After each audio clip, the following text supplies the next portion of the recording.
Thank you so much, and thank you everyone for joining us.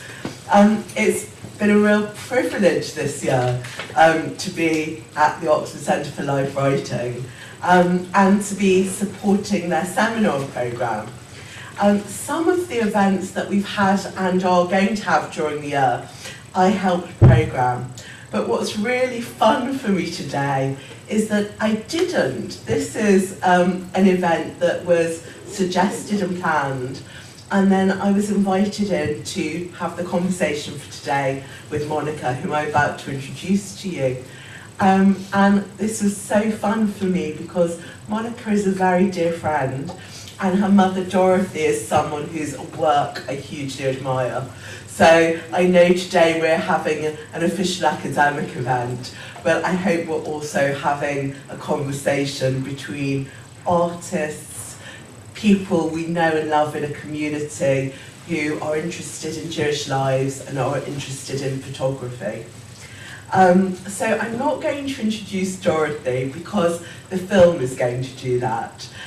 The way today is going to work is we're going to watch this film for about 50 minutes and then have a conversation with Dorothy's daughter Monica, both about the creation of the film, about Dorothy as a photographer, but also about the lived experience that Dorothy had as a refugee from Europe to the UK. So it's going to combine all those cultural and life writing elements that Courtauld does so beautifully. And it's really exciting that we have Monica in conversation. Yes, of course, because she's Dorothy's daughter, so there are insights that she can give that no one else can into Dorothy's life and work, but also because she's a very fine art historian and curator in her own right. I think some people here today might have been at the conference that opened the Jewish Women's Voices programme at Courtauld. I think it was about 18 months ago now, maybe even more. But Monica gave a presentation there about Charlotte Salomon, who is and Monica is one of the people who brought Charlotte Salomon's work into the light. So she worked on the first ever exhibition of her work. She's published and taught about her for many years. She's also written and taught about many other Jewish artists, including probably most notably Chagall. She taught at Birkbeck, University of London, and at NYU in London for many years. But the other position that she holds, and I think that most speaks to today, is that she's the founding director of an organisation called Insiders Outsiders. It started as a festival, and it kind of still is a festival, but it's now ongoing year-round. And it's about celebrating and interrogating the legacy of those refugees, particularly from Europe, fleeing the Nazis in the 30s and then post-war in the 40s and early 50s. But there is a broader kind of sense to it now in terms of looking at refugee experience. But what has all those refugees who are immersed in culture and have creative practices, what have they brought to Britain today? So I think that again is an element that we will discuss further as we're exploring Dorothy's work. But I think first of all, shall we enjoy the film? So let's, maybe if we can put that on and then we'll have the conversation afterwards.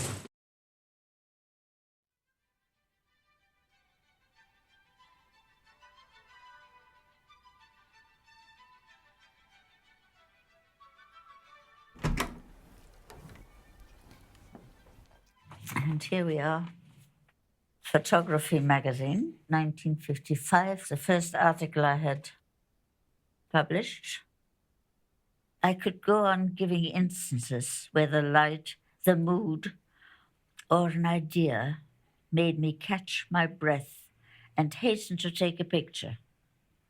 But I think you will know already how much I enjoy myself with my camera out of doors and how glad I am to have seen daylight.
in Brussels in 49, I guess. Well, it's been an awfully long life, and a life in which photography started to play a very important part when I was 16. Now I've spent 73 years almost taking photographs. She's been committed her whole life to being a photographer and also really promoting the sort of the public understanding of photography. People's legacies probably, when you think about it, is, well, what did they do that was different?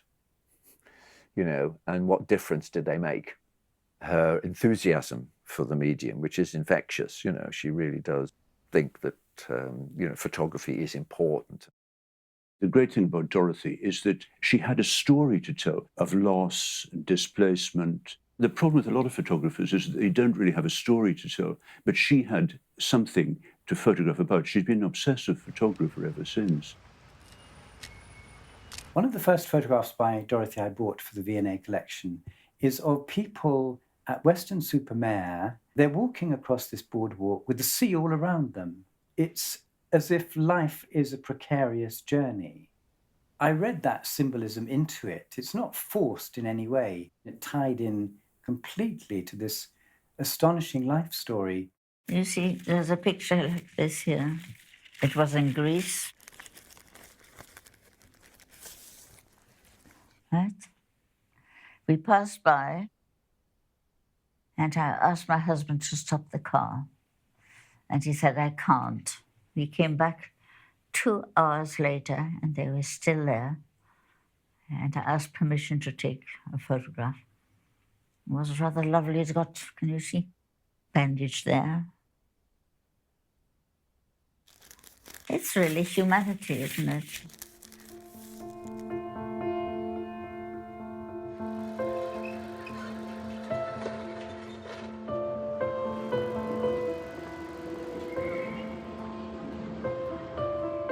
Well, I was born into a Jewish family. It was a fairly wealthy, well-to-do, liberal, well-educated family. My father was a wonderfully good-looking man, very easy to love. I simply adored him from the very beginning. He had a Leica, and he used to photograph my brother a lot, and me. I didn't like being photographed. What can I tell you about Königsberg? Spent happy days there. There was a royal park belonging to the castle, and that's where I learned to ride a bicycle. We have pictures of my grandmother, don't we, wearing those sort of those hats. I had a very happy childhood there. See, so many things happened afterwards. I remember in 1932, it was the beginning of Nazism. And of course, at 9, I didn't know what it was about at all. There was a Nazi youth going through the streets. My father decided that we should leave Königsberg.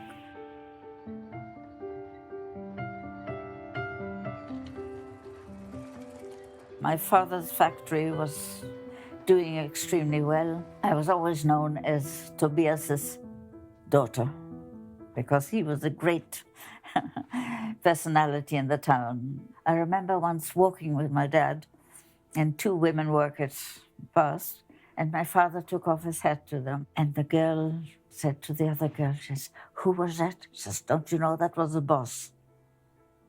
For some reason, I remember the way he treated his staff.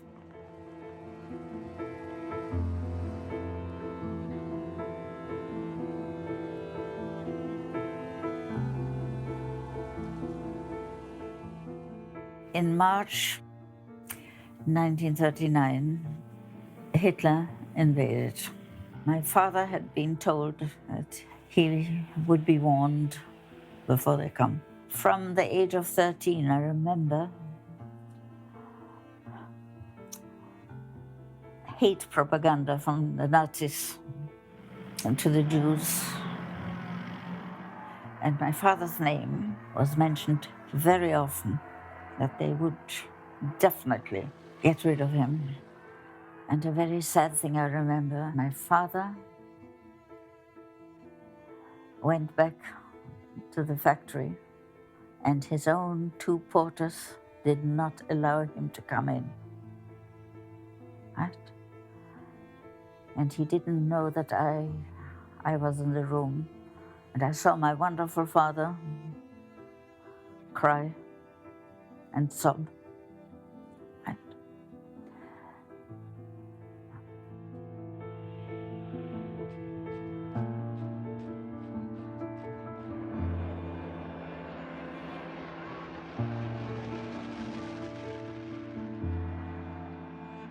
I was at home and got the telephone call saying that you've got to get out. We took the last train. My mother didn't want to go without him. He took us to the station, but he jumped off the train and stayed.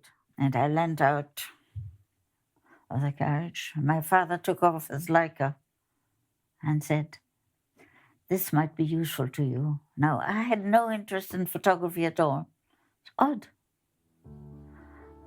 The train had to cross Germany. And I was looking at an album I had. It was my youth group, the Star of David. One of the people had the Hakenkreuz. And he said, "What's that?" And I told him. Anyhow, he let me go. But crossing was difficult.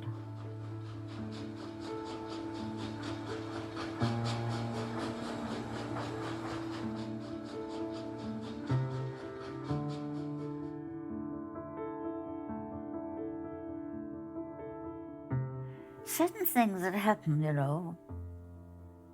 somehow memory does not want to retain. It's odd that, because I've got, on the whole, very good memory. Dorothy is an emigre, a Lithuanian Jew, comes to Britain. The world that she was born in and was brought up in has gone. Very many famous photographers of last century, very Jewish and misplaced Jewish.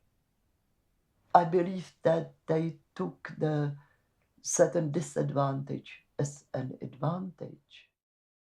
They are much more conscious of what the world used to be like, and the world is going to disappear, and they have to record it. And I could tell you hundreds of stories of photographers who've been driven by that very thing. And I think it is something that is very much what drives Dorothy.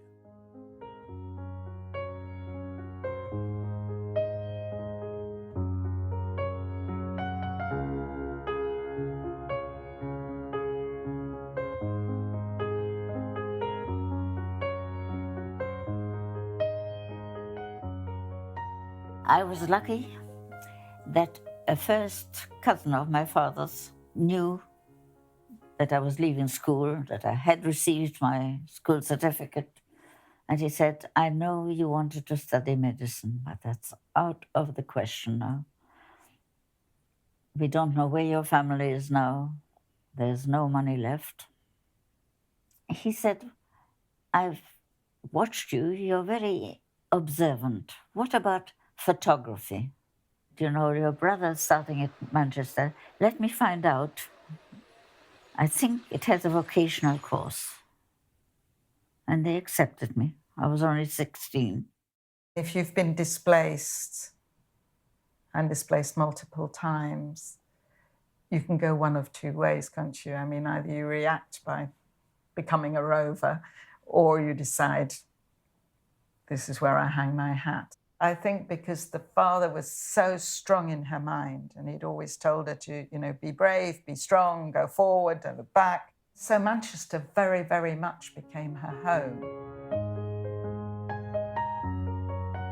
I met the man who became the most important person in my life, Louis Bohm.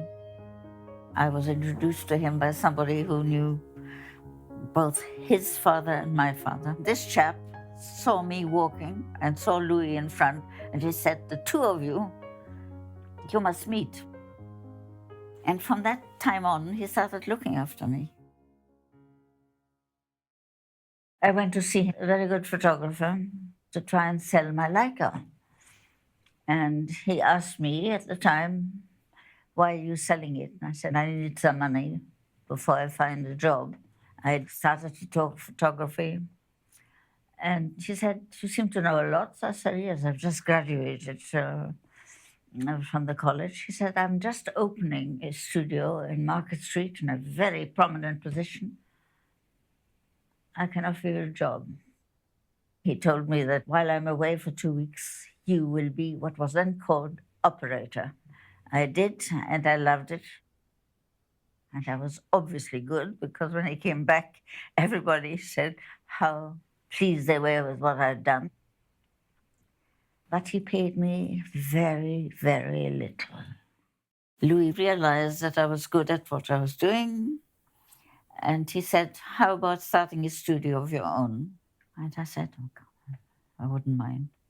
And he said, "Will you marry me?" So I said, "I'll only marry you if you agree to study for your PhD and I become the breadwinner." And I'm still proud of it. At 21, I was able to earn a living for the two of us.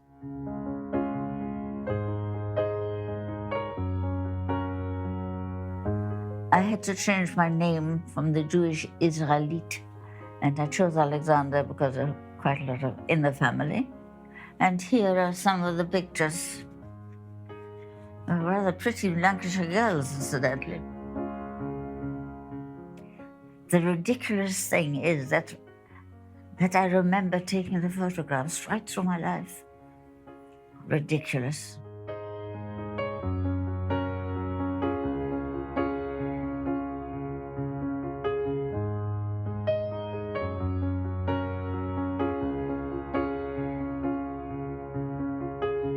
I told myself everybody has something that is, well,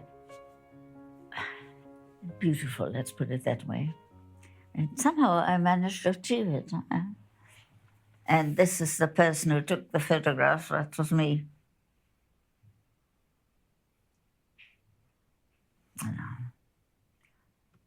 18 years. Yeah. I was the same person photographing in the studio, but I felt the world was much too exciting a place to concentrate on that, right? In 1947, somebody thought I might be interested in opening a portrait studio in Switzerland, and he paid for Louis and me to go. Ascona was an eye-opener for me. It was full of interesting people, mainly German Jewish emigres, artists and writers. And I started to photograph.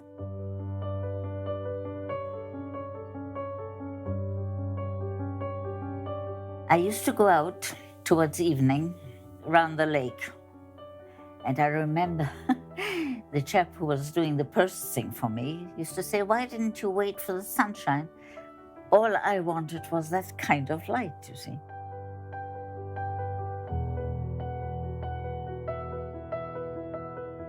And I showed these pictures to the artists, and they gave me great encouragement. To be encouraged by the artists there meant a great deal to me, right? So I began to photograph outside the studio, and I was never looking back. That's the camera that I used for most of the early pictures.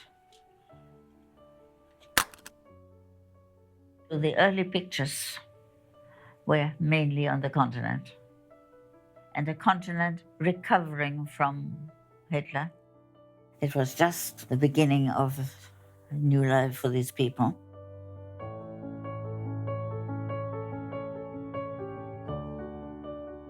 My sympathy for these people was great, and you couldn't photograph with a Rolleiflex unless you had an understanding with the person you were photographing. I think Dorothy always had a compulsion to go on. There was always something she had to say. I once talked to Dorothy and Louis in this room, and he described to me going across the Alps and the sun coming up. It was phenomenal. It was this sort of new hope of the 1940s, post-war. For a short period in the 40s and 50s, tenderness dominated photography. And Dorothy, I think, contributed and lived in that particular world. If you look, for example, at this work here, which is a great favourite, I think she herself remembered that she actually got down almost on her knees in order to get on the same level as these children. This one's taken, I think it was 59, wasn't it, in Haifa town in Israel, and it was a group of both Arab, Muslim and Jewish children playing together. Now that's not immediately evident from the work, but it's entirely in keeping with this. That sort of sense of, sort of fellow humanity, sort of common humanity is very striking.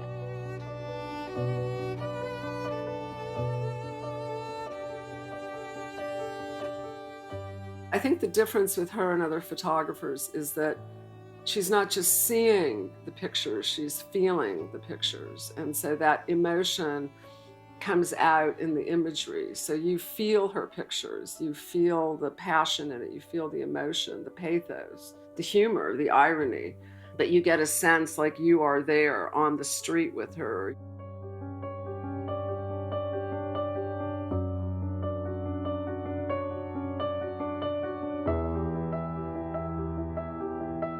She is a photographer. Like I consider myself a photographer. I'm not just an artist who uses a camera. Whereas an artist might think, in a way, build a picture up like a bricklayer. He'd have a storyboard or a concept or try to do it. And so what happens is that photography tends to be illustrating a concept. Now, there's nothing wrong with that. There's some fantastic photography. But I like the way that it foregrounds your involvement with the world. And I think, you can see that through Dorothy's work as well.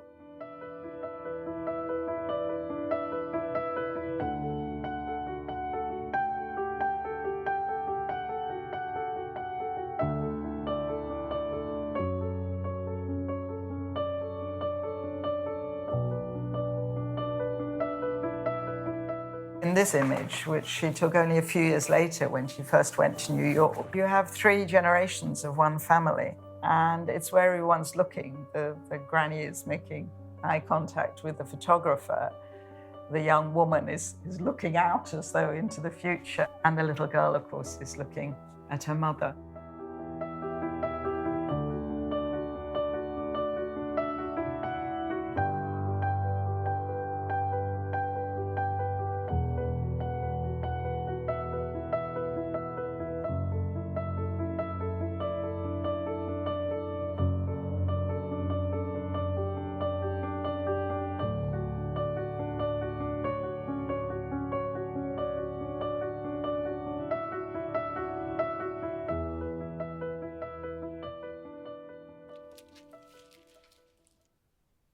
Let's go to England now.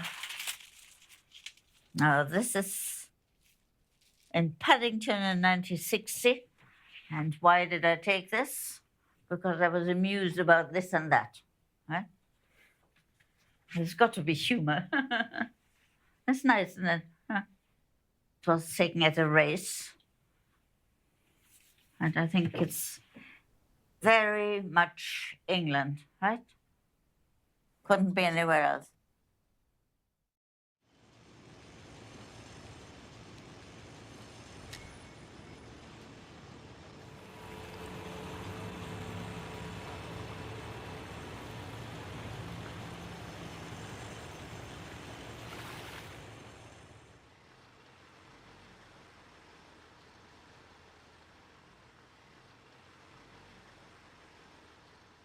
There was just one man sitting there, seemed quite motionless.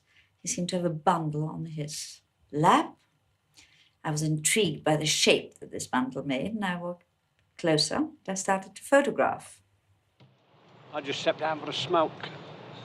The bird come round with a smudge box, and I thought she was in a bit of a hurry, you know, the photographer.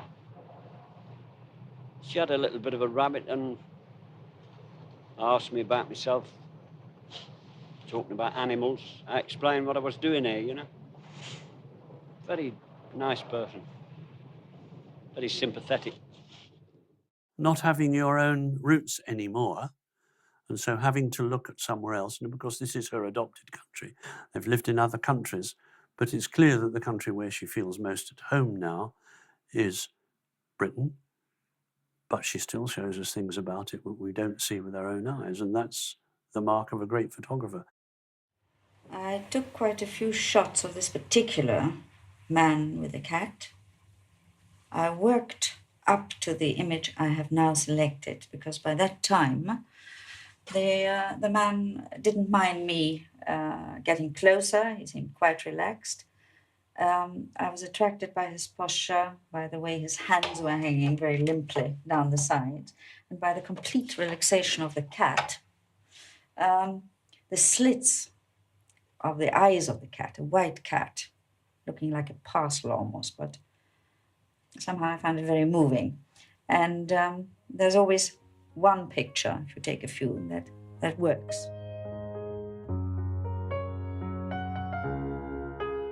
Something I remember very clearly is having to knock on that darkroom door, and if the moment was right to go in and watch the prints being developed, and my mum choosing the ways, the enlargement, and sort of using her hands to kind of create different light and shadow and stuff, and then watching these pictures emerge from the tanks and this sort of wonderful ritual of the different tanks and things, and the pictures sort of coming up on the line and just the images emerging. When we went, for example, on summer holidays, my dad would bring us back in time to start school again at the end of the summer, and she would actually stay on. And I think it was then that she roamed around Rome and Florence and places like that, sort of taking the pictures that she did, which was obviously rather unusual an arrangement, I guess, domestically speaking. But I think she needed the freedom not to have to worry about us and domestic commitments in order to function independently as a professional photographer. I first met Dorothy when she was associate director of the Photographers Gallery, which was then very new. It was founded in 1971. Dorothy was very much a presence there.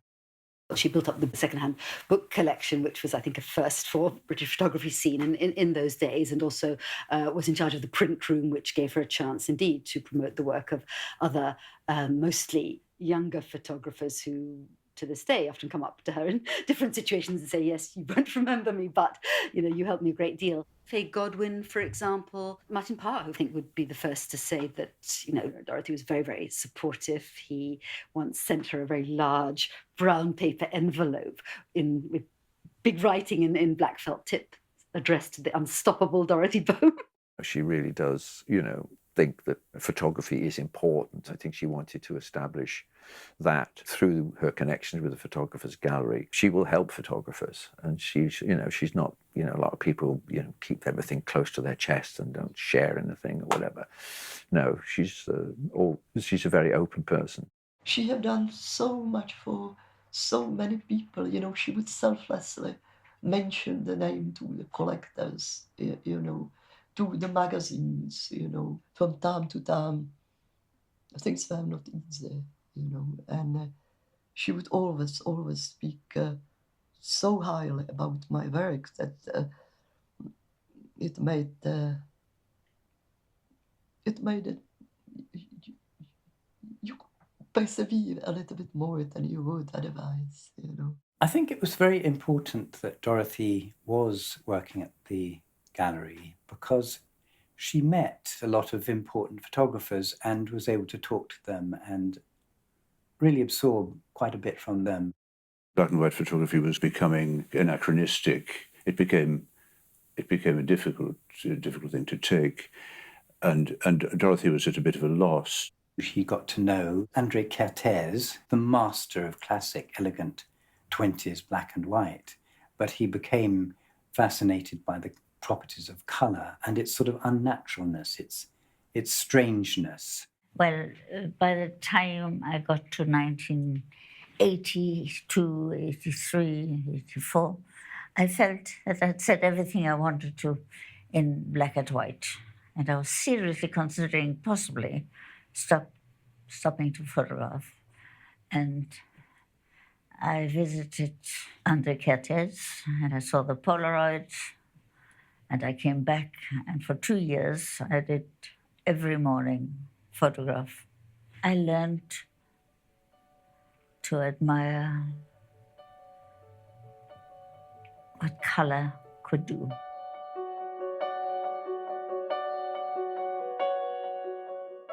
If I'd been Polaroid people, I wouldn't have used this sort of thing. It's rather ugly.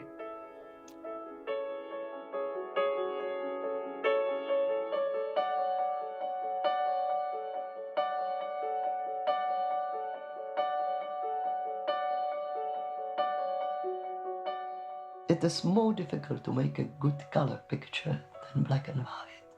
To think that you would simply swap black and white for color and keep taking pictures, well, that's not a good concept, really. You would have the perspective, you would have the vantage point, you would have the light, and you must think color.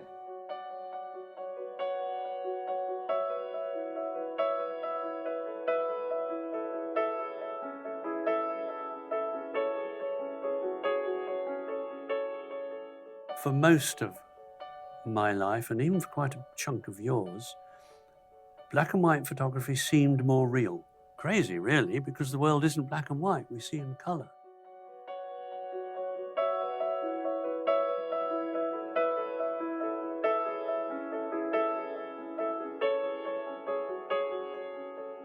You also get a development which is very strong in Dorothy. And you see it with quite a number of photographers in colour who are, if you like, art photographers who aren't just doing it for the newspaper or the advertising, whatever, is that abstraction gets stronger and stronger in the colour photographs. And of course, Dorothy has some very strong abstract colour pictures.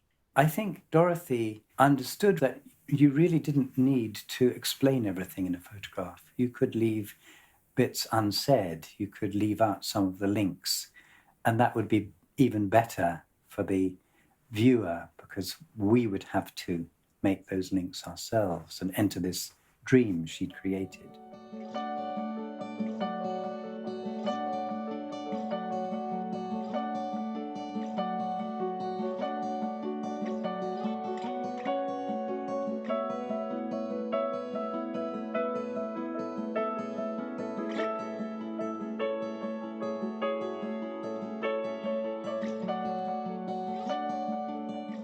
I mean, there are works like these which are more classic, I suppose, and also more related to her gifts as a portraitist. They're more about the mood, the body language of the human being than they are about the complexity of the picture. But then what does increasingly happen with the colour work, and which I personally find absolutely fascinating, is you're not quite sure what you're looking at.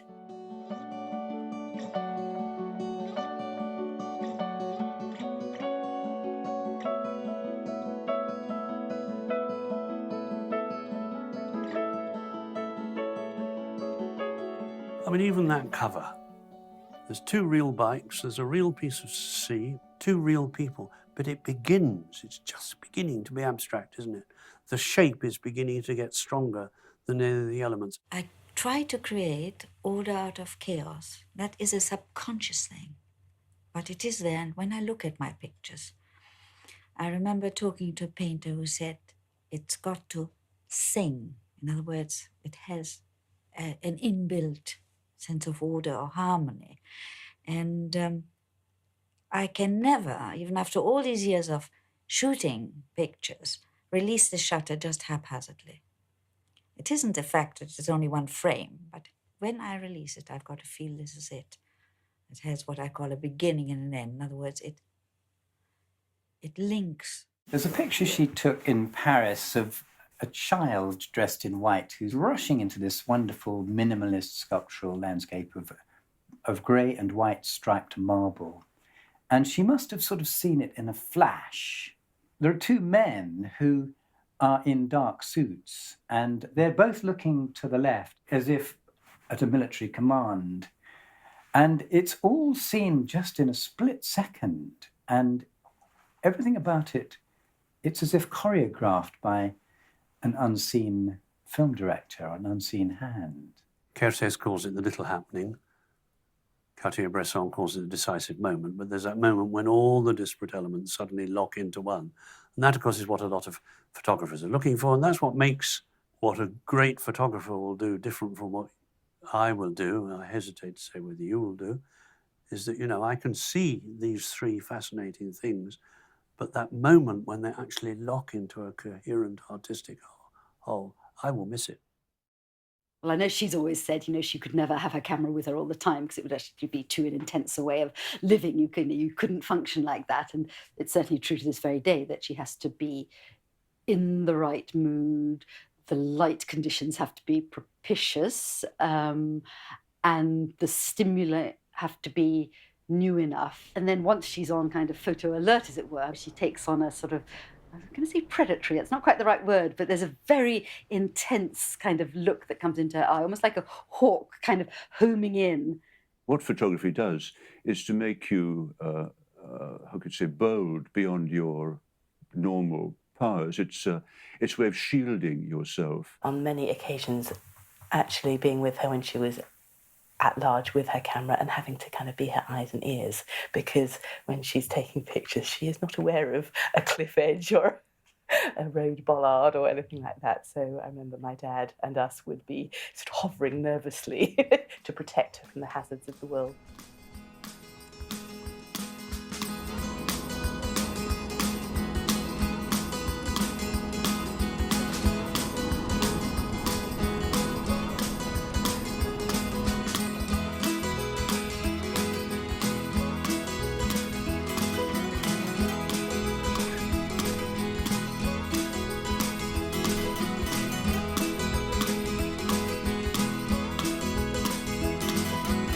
I remember there was a statue at the entrance, but it was one of the jobs in the photography department.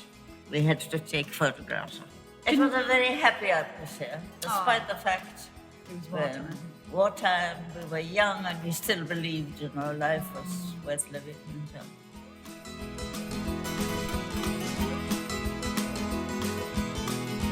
Hello, see you again. Hello, I'm Marshall. I was the first person in my family to have gone to university. Oh, it's a nice picture. Oh, it's a lovely picture. Oh, that's my signature. Absolutely. My signature is just the same. The photograph has been in the family ever since for 65 years. That's wonderful, isn't it? 1950. I think that's wonderful. I don't like having my photograph taken. So I was very apprehensive, and yet my mother was insistent that I should have this photograph. So I found it a really pleasant experience. I didn't feel at all nervous or anxious. And I think it shows, you know, I'm smiling away. Students knew, you know, if you wanted to have your photograph taken, you would ask Dorothy Bohm, and that was the... Did you hear that? So how did you come to be living in Grange Avenue? Because your dad had a friend who lived there, and there was a room available right on top of the apartment house.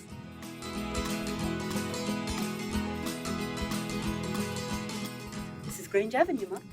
Grange There Avenue. you are, 44. What do we say, number 11, I think, yes? Oh my God. Yeah. 11. Was it just one room? Just one Yeah, room. yeah. I at the top. Oh. And it's for sale now. We could live there now, couldn't we?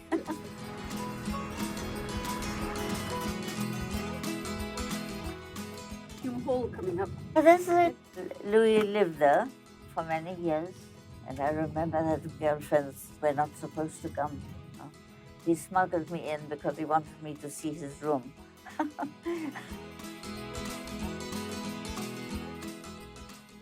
He came a year earlier to study here, in 1938. So he had been here already. We never spoke about the past. It was too sad. We lived in the present, and he had a very optimistic streak in him, fortunately. My mother was somewhat more able, and I use that word quite consciously, to talk about things up to a point when we were younger, I think prompted by the fact that, as you know, her parents escaped, survived the war. My father's situation was very different. It was his mother and his sister who perished, and you absolutely can't get any closer than that, and he absolutely did not talk about it.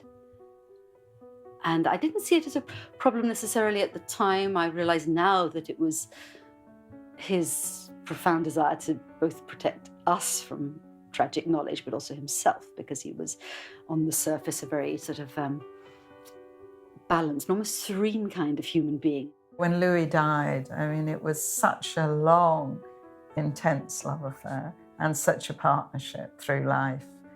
She would be the first to say she was tremendously lucky that they started in a very impoverished way, with no guarantees of anything.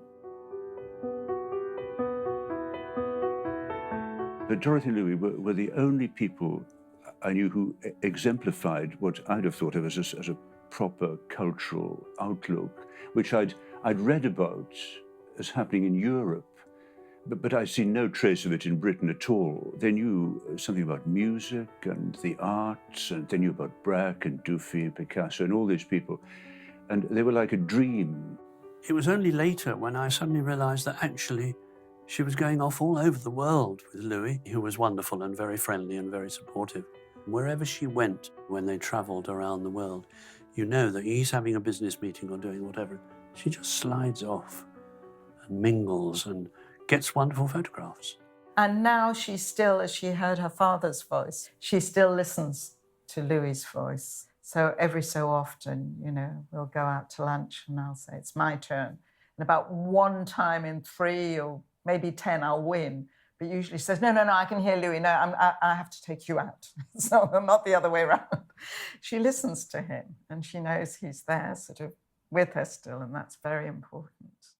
The man who was wonderful for me, to whom I owe everything good in my life, Louis, when he died, I thought, no, I can't possibly carry on. And then I thought he'd be ashamed of me, and so would my father be ashamed of me.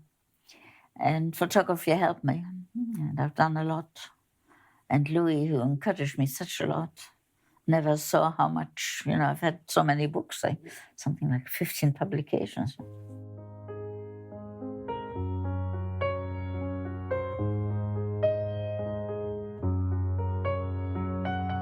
In mainland of Greece, 1950s.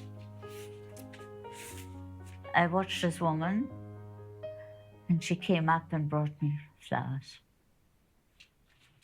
I have always found it an advantage to be a woman as a photographer, not a disadvantage, on the contrary. I think women are often seen as less threatening or intimidating. I mean, that very famous picture of the Arab-Israeli children playing, she's always had this playful side and she's managed to put people at ease. And they sort of open up to her. And in some ways, it's even easier now she's a little bit older. Well, she's venerably older. She's a mature lady in her 90s, and she hasn't stopped photographing yet because people see that as completely non-threatening. The photographer has to surrender something in themselves. There has to be a reciprocity. So if you want your subject to surrender something of themselves and reveal something, you in turn have to give of yourself. You have to make yourself open and vulnerable. And not everybody can do that. I think Dorothy does that magnificently, again, because she is open, warm, passionate, emotional, honest.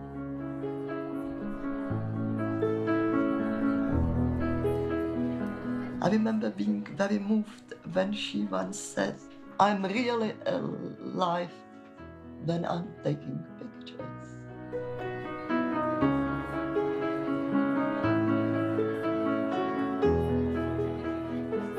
It's always been really important to her to have this security here where, her own immediate family here And her own photography here will never leave her. And every time she's tried to put down a camera and give up from photography because she's had a moment of despair or because she's decided she's too old, she's always gone back to it.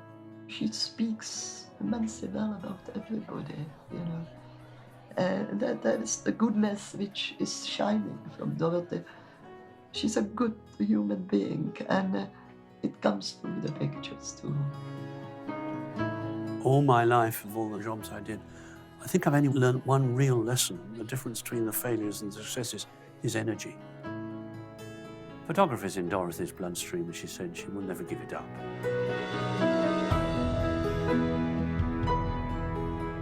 What is interesting is the fact that you can keep taking pictures till your last breath. There are people who are half her age who haven't got the energy and enthusiasm that she's got.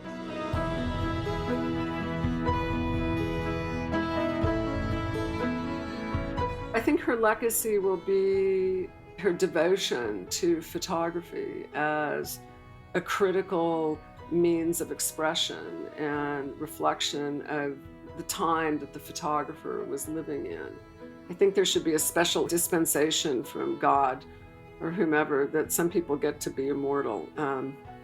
I wish Dorothy was that. I think reputation is always a kind of evolutionary process, isn't it? I know she's quite bemused now by all the attention she's getting, not just her photography, but also the poignancy of her life story. Actually strikes a real chord, I think, in many much younger people. I can only say that to me, photography has been a very important part of my life. Although being a wife and a mother have meant a lot, obviously. But the kind of joy I have when I look back at what I've managed to do, I can say sometimes I'm quite proud of it, so it's good.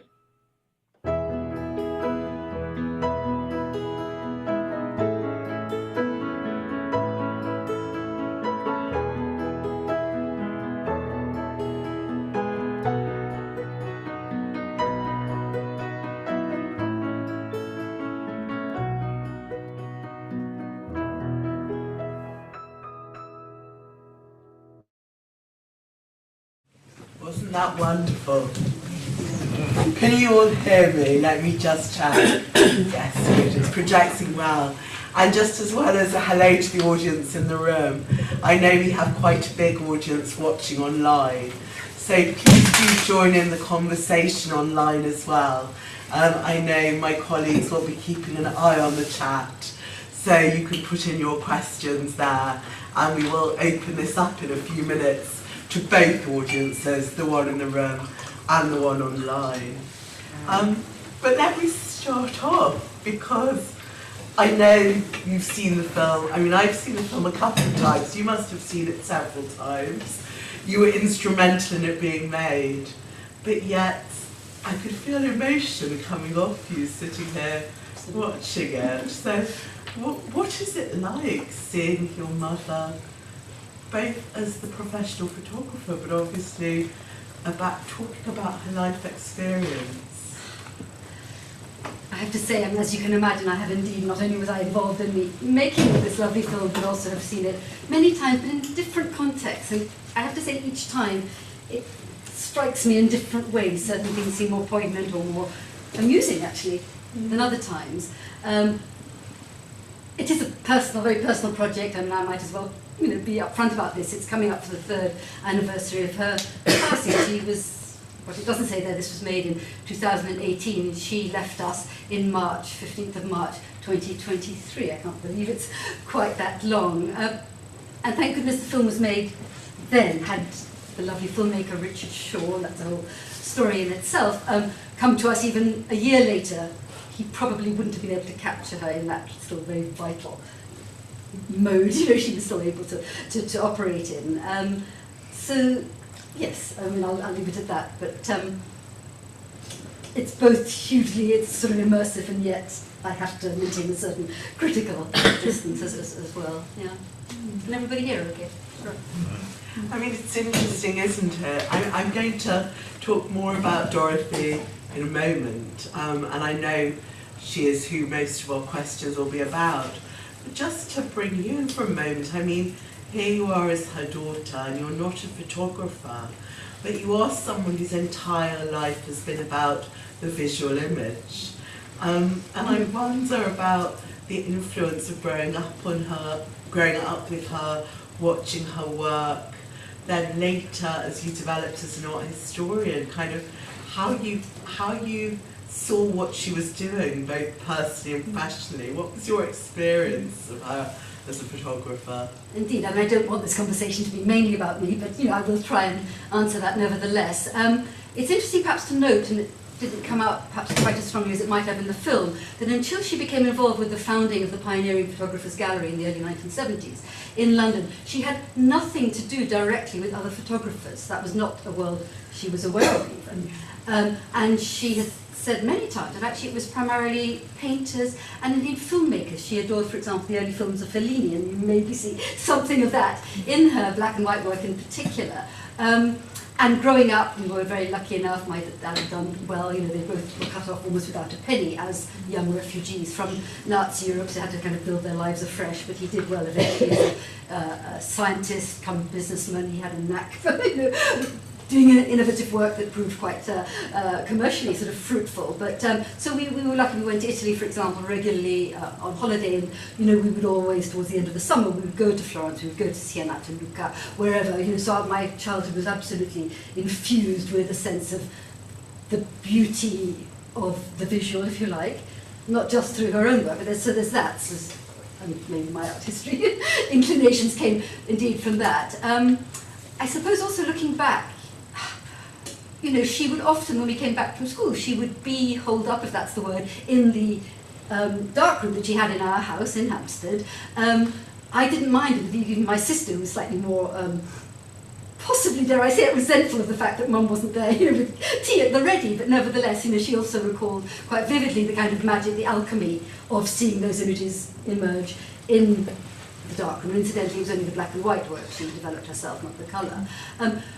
And I think there's a reference also in the film to her staying behind when our dad took us back to England, in fact, after those Italian holidays. This was not, I think, the norm for a British woman at the time, but it was something we just accepted because it was the way it was. But looking back now, I think she really made it completely clear to us by example that you could indeed be a devoted mother, wife, and professional artist, photographer. Let's think a little bit about that, because it is extraordinary. Here were these two refugees in Manchester. I mean, as your father is maybe a whole other conversation at some time, but your mum for now, very, very young woman. And I mean, for a woman to be, first of all, creating her own photography studio, and then become a professional photographer kind of as an artist. And again, another extraordinary thing is not just that she was making this professional career, but many of the photographers she does go on to influence, we know for doing one thing almost, I mean doing that thing beautifully. But I noticed in the film, I don't know if anyone else picked up, for example, Martin Parr, who died recently. He's an incredible photographer of people, or Faye Godwin is mentioned, and various landscapes. Dorothy was doing it all. So what do you think, was it the refugee kind of experience that gave her the drive? Was it her father? How did she achieve so much?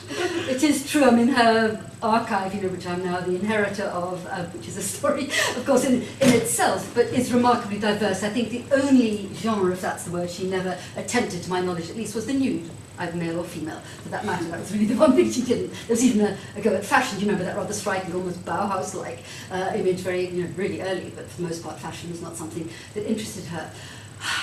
It's a whole, I mean, she did everything incredibly young, as you say. It's actually quite remarkable looking back, thinking back. She comes on the cusp of turning 15, very immature, unworldly wise, from a sheltered, comfortable, assimilated Jewish background. it's a familiar story. I'm sure you've heard this before.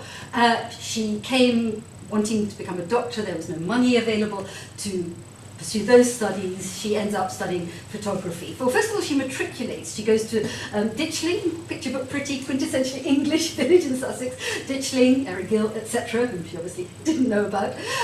But she manages to matriculate, not having any language. No, English was not a language she had to begin with. In 1 year, I mean, how did she do that?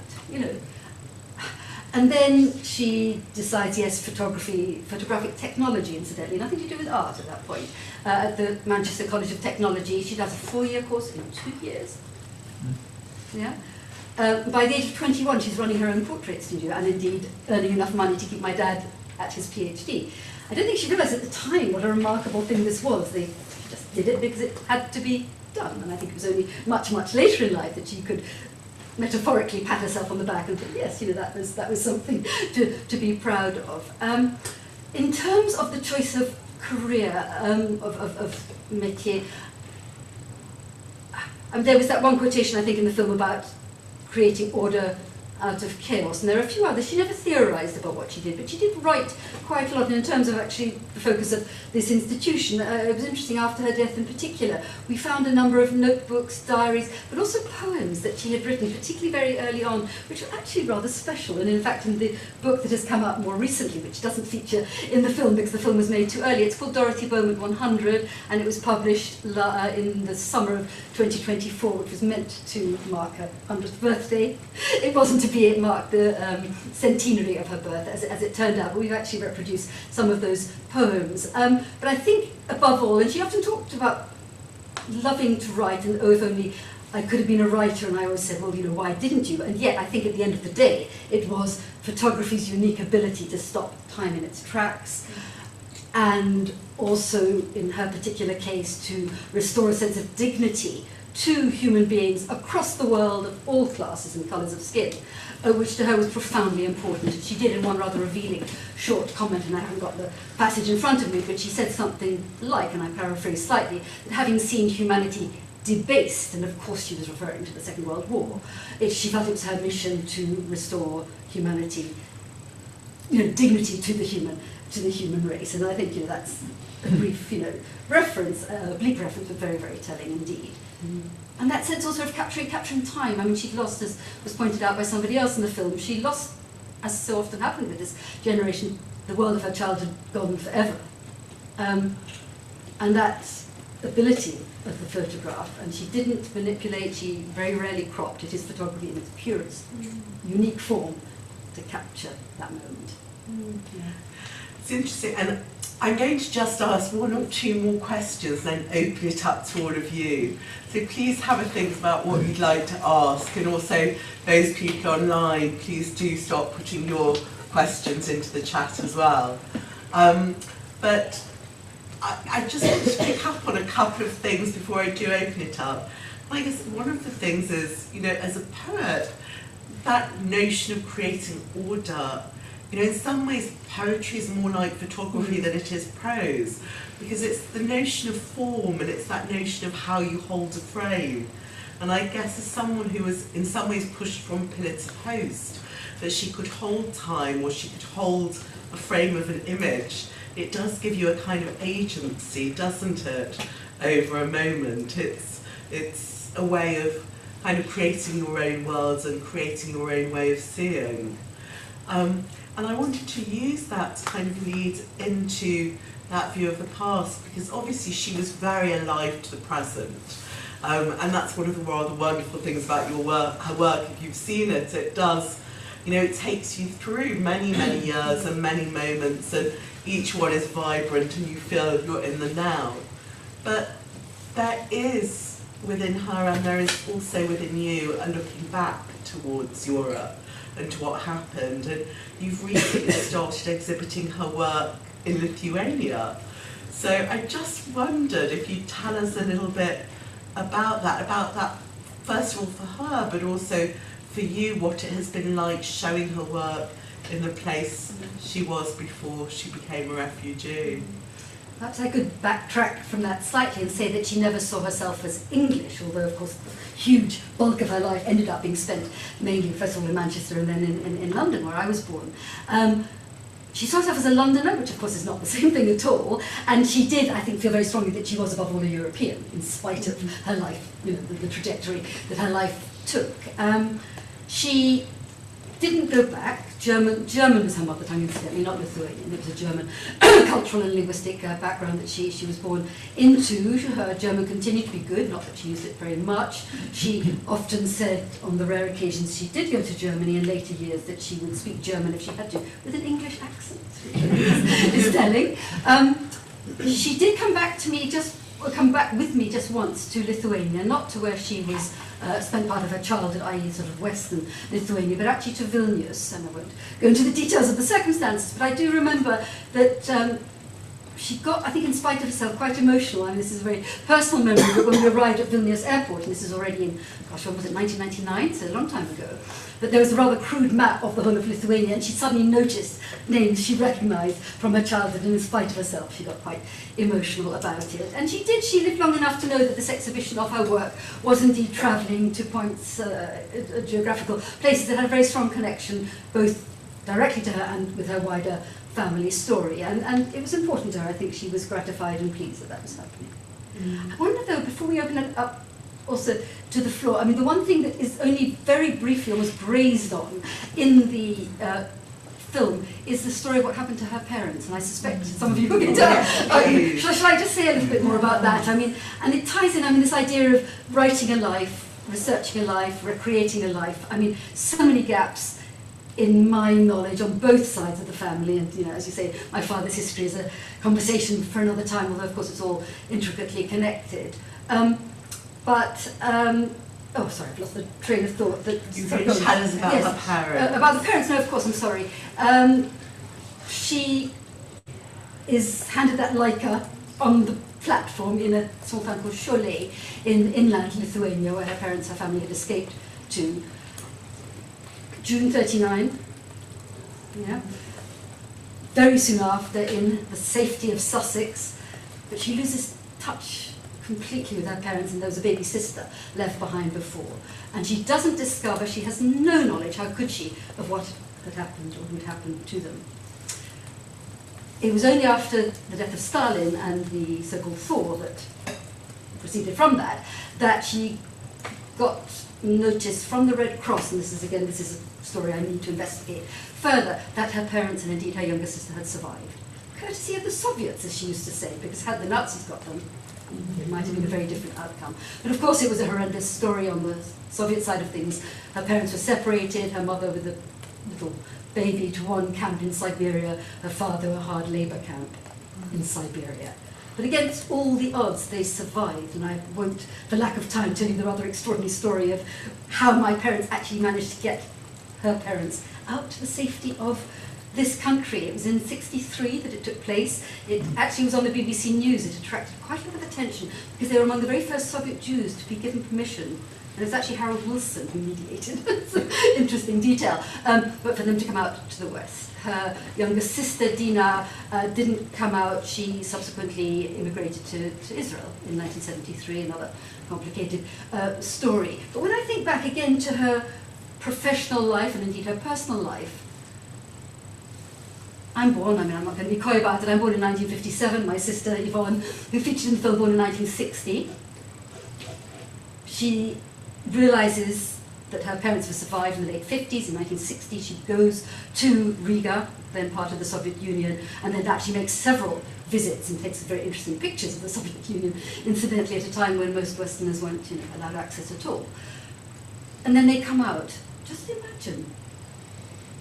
And it explains, I'll stop in a minute, but it also explains why, having travelled extensively both in Europe and in America and indeed Mexico in the late 40s and 50s, in the 60s, London is her primary focus, and there is a wonderful body of work of London really from the 60s onwards. But she had to kind of trim her ambitions perhaps as a photographer and make the most of the way things were. You mean she had to because her parents were now in London? We were young, her parents were, yeah, absolutely. She was that kind of squeezed middle, but in a very unique, extraordinary context.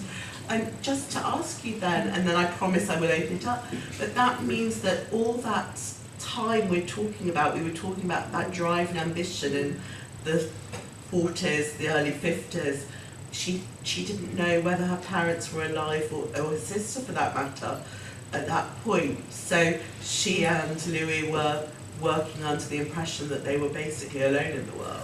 Almost. My mother had an older brother who ended up in South Africa, a year older, who had actually come to Brighton College just a year earlier. Apparently it was always the boys that were sent out first, by the way. So yes, not totally alone, but almost, yes. Wow. Yes. Extraordinary, isn't it? So I'm going to open it up. I can see already people with hands. I'll pass my mic. Maybe we'll share one. So Rachel in the front row. Hi. I don't know. Is this working? Yeah. Hi. I just want to say before I ask my question that the composition of those photographs were extraordinary. Every single one had the most incredible composition. And I just really wanted to see them again. I'm going to rush out and buy at least one of her books. So, yeah, but my question really is very much about the art world, really, I suppose. You said that she was closer to painters and artists, but then she was part of setting up the Photographers Gallery, and I just wondered if you could talk a little bit about that, because obviously it's still going strong. It's a really important kind of space for photography in London, and it's just really interesting that she was involved in that.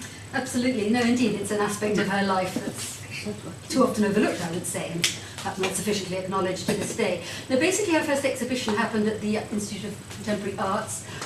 It was called, I think it was the one-shot People at Peace, which of course is telling, alongside Don McCullum, the destruction business, okay? Telling in itself. And it was the first photography show that the ICA had ever hosted and proved a great success. And apparently the story is that they got so inundated by pleas from other photographers to show their work that the director, who was Michael Cousteau, an interesting character, and Roland Penrose was also still involved with the Photographers Gallery, with the ICA.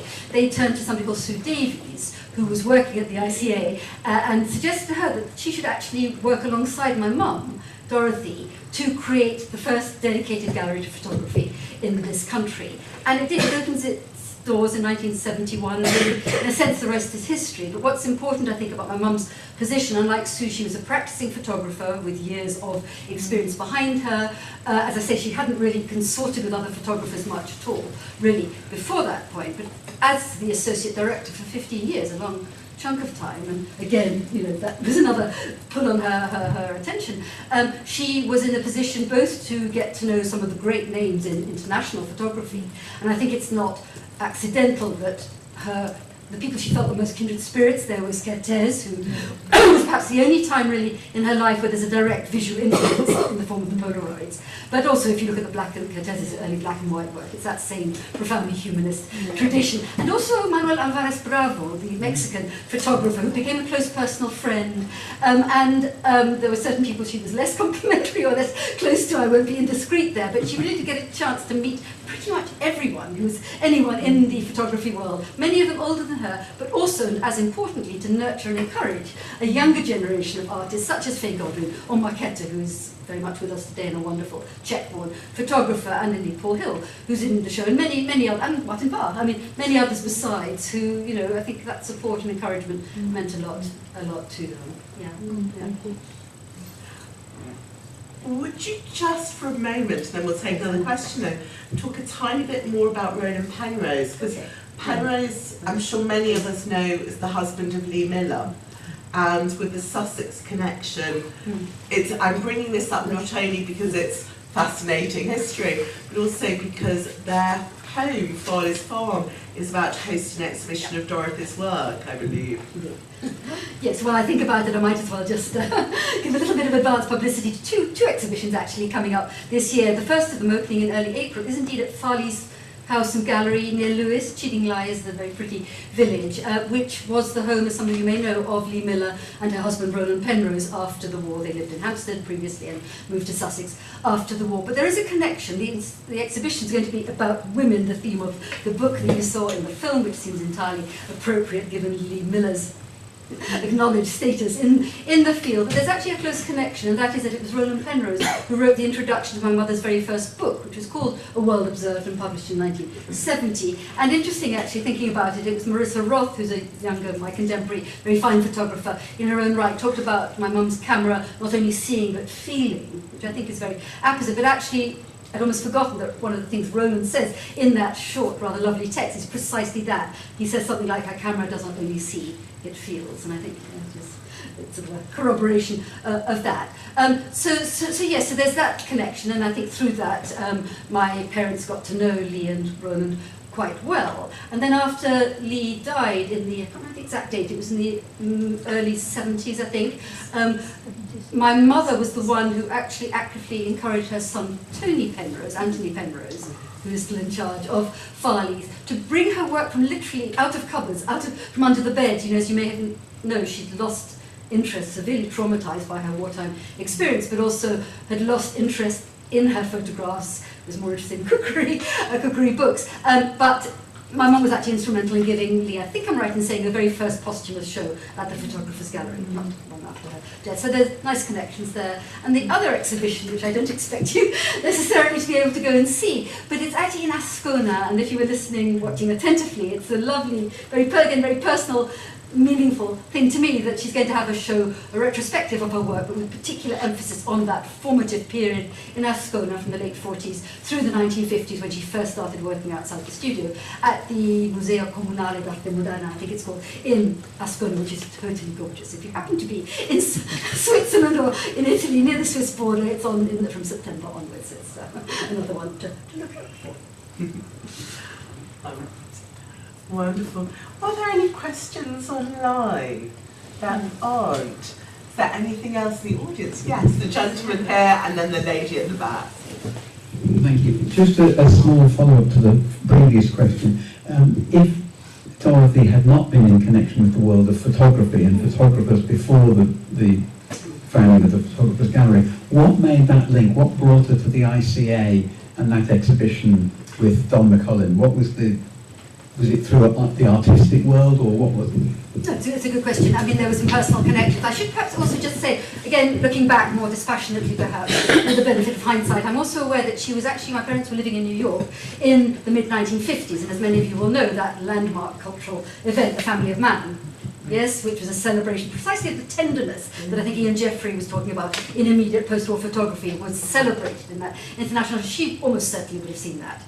Yes, I think that's important. In terms of the exhibition itself, I think the connection was actually through, it was Paul Riley, no, it was James Cousins, who was actually a designer who knew Paul Riley, who was head of the design council, who in turn had contacts at the ICA. So it was, I think, through those channels that came about.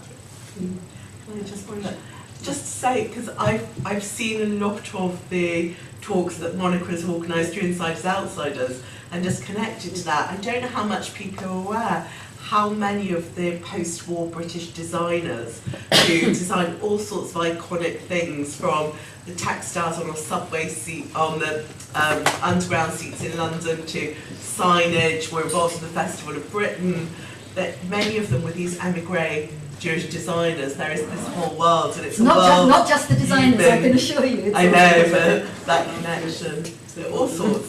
BBC. Anyway, there was a lady at the back with a question.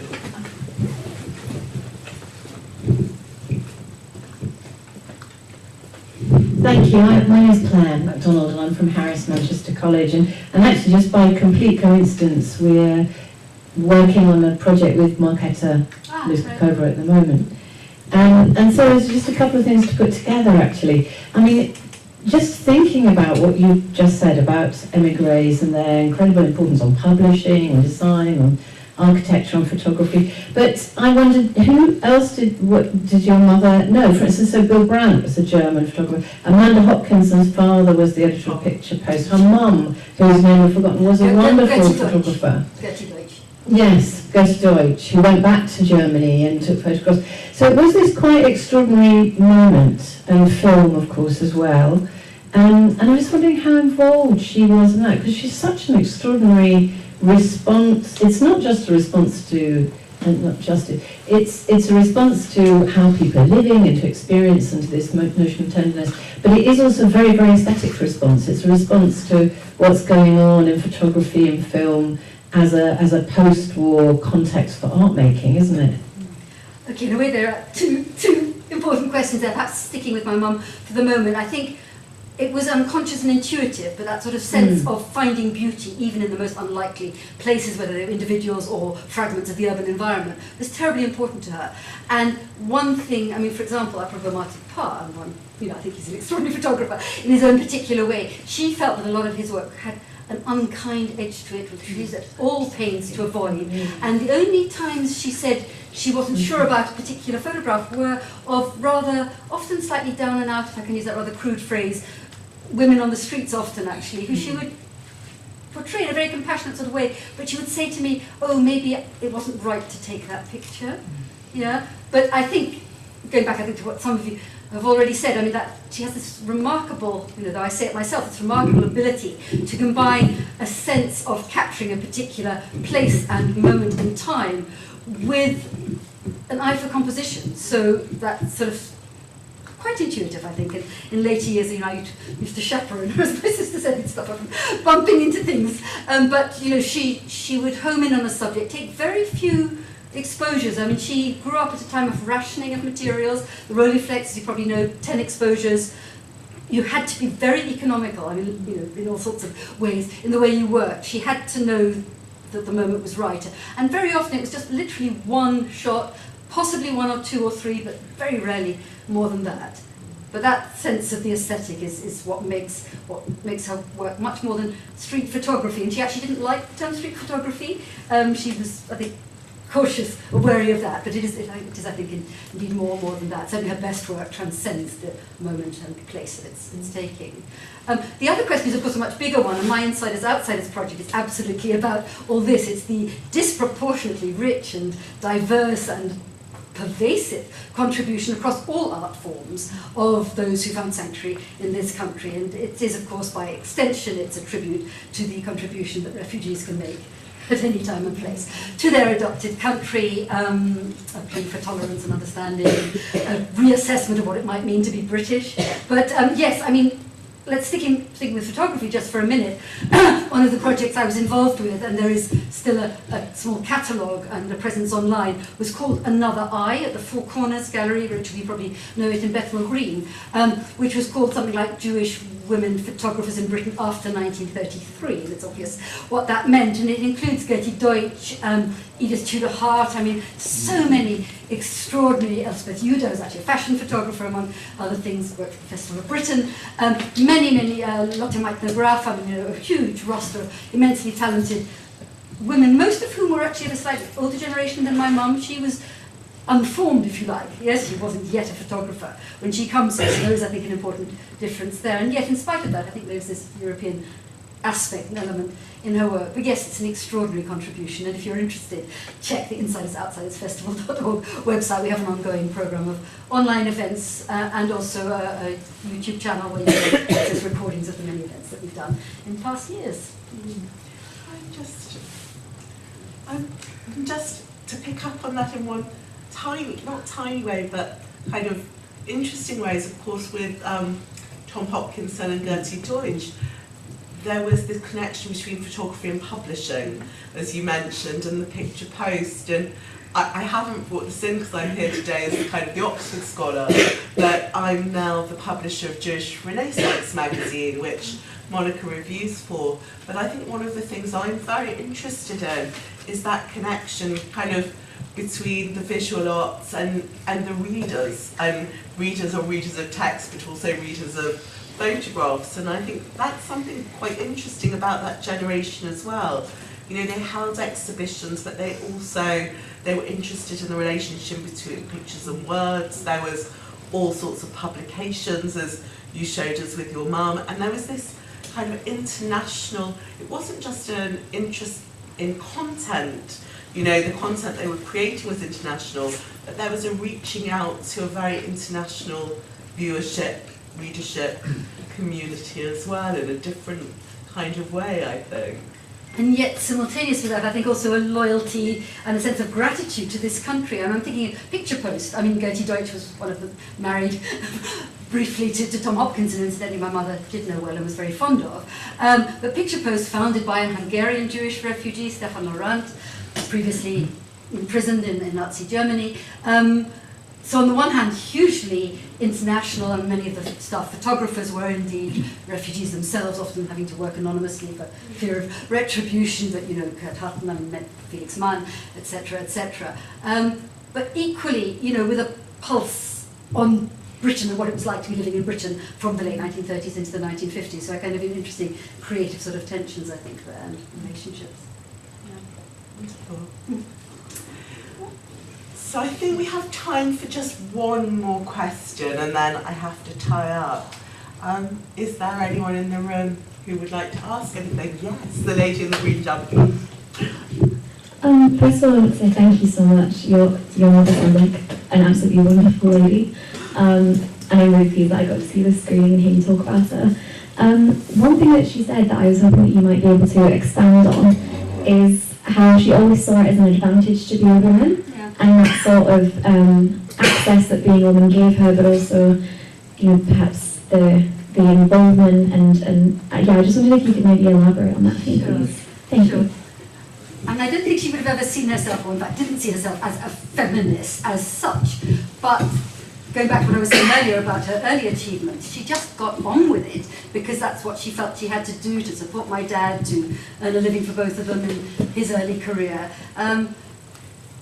and so on. In terms of what it meant to be a woman photographer, again, I don't think she articulated it very consciously, at least early on, but I think, you know, she was quite small, she moved quickly, she would notice something, take the picture often before the person noticed, and if they did notice, they would often be rather chuffed. I mean, across the world, and again, in later years, I would see that in action, that, you know, people were actually rather pleased. There was never an issue. I think there were 2 rare examples in her whole 70-year career where the fact that she'd taken a photograph of somebody was problematic. For the most part, it absolutely wasn't an issue, and I think it was partly her gender. She was unobtrusive, she was unthreatening, she had, I think, a profound empathy with children, and it's interesting to me, thinking about it again, that she very rarely took children together with their parents. It was mothers, women on the one hand, and children on the other, which may be telling. But she actually said taking photographs of children was really almost too easy. She had a kind of natural empathy, and I think with women too, there is that sense of empathy. And even with men, I don't know if you noticed, there was that one photograph taken in Rome of the woman with the spaniel and the street sweeper, and she's flirting with the street sweeper, and I'm almost certain the street sweeper was actually flirting with my mum. There's a sense of interplay, you know, yeah. So I think, you know, men often, there was that slightly sort of flirtatious, certainly early on, dynamic that might emerge out of that. She often said, I mean, having said that, she often commented in later years how delighted she was that so many more avenues were open to women across, you know, all fields of human life. And, you know, it was one of the things that gave her great pleasure. So she was aware that, I think particularly retrospectively, that what she was doing was fairly, you know, unusual and trailblazing. Thank you.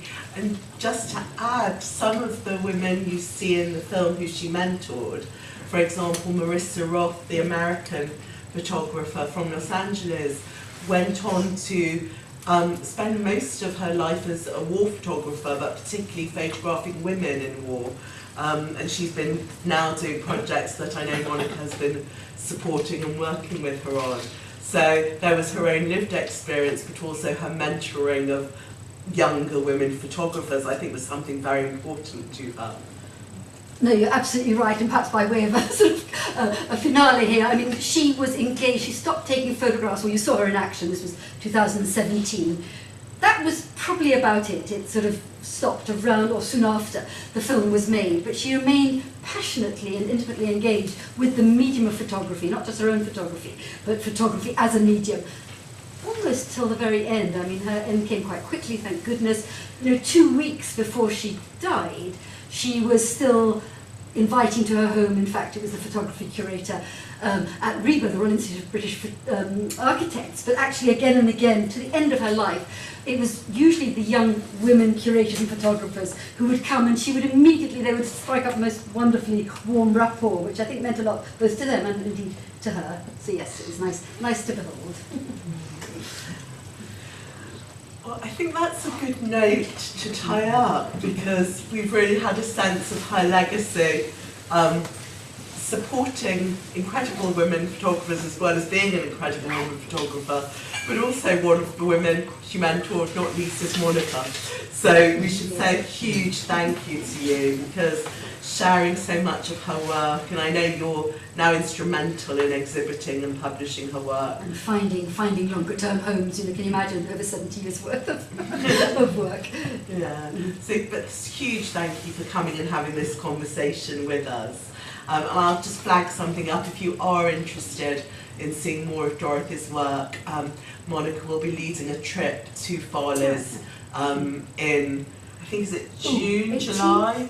July, I think, 2026. We'll find out the exact dates, and Larry will email it on, but she'll be hopefully maybe in conversation with one of Lee Miller's family as well about that exhibition, about Dorothy's images of women.